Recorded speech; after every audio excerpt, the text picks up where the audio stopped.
Hey guys, welcome back to the channel.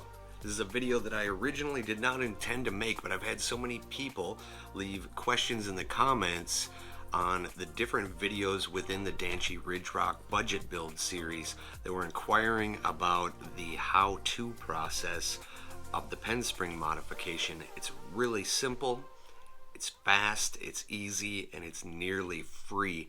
Requires very few tools, very little time, very little materials. Let's jump right into it. So what we're after is the spring that's inside of a click style pen, and I recommend that you get different styles from different manufacturers because they have different springs. Figure out what's going to work best for your application and make sure that you've got a set of 4 of the same pens so you've got the same springs. Alright, so we've got one of the shocks here off of the Ridgerock, and you just need to disassemble. Now know that this should be filled with oil from the factory, so I would do it over wherever you're going to be able to pour that oil out. I already drained this one, and it's still a messy process, so keep all of that in mind.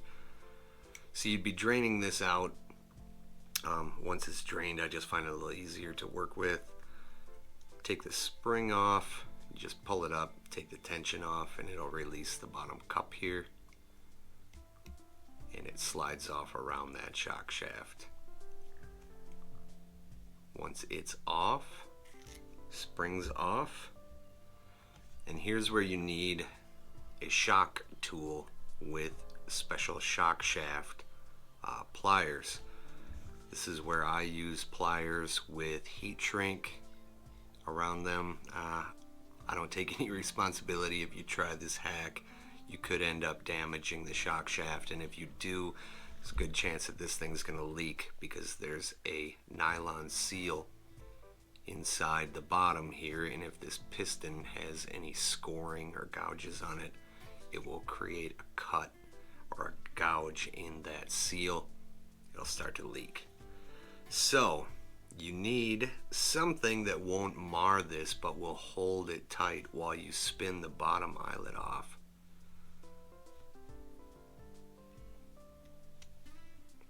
Once that's off, out of the way, at this point I loosen this bottom collar up.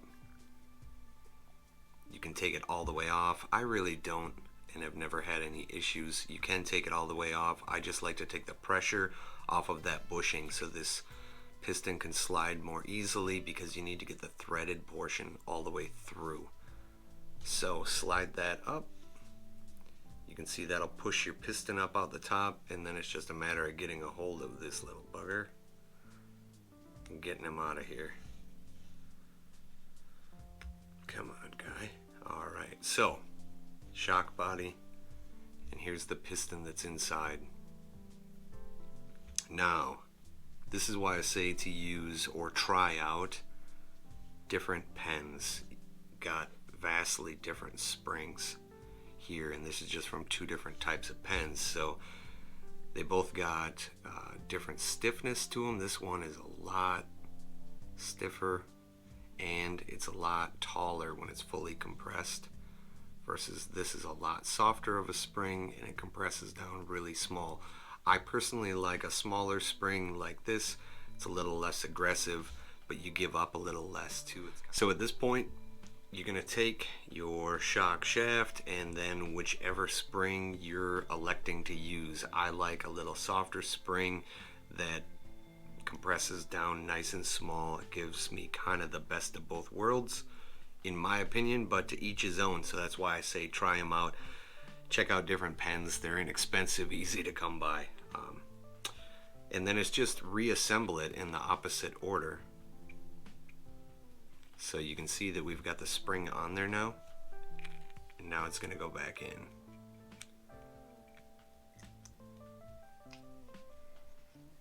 Once we got it back in there, then I tighten up this bottom collar again,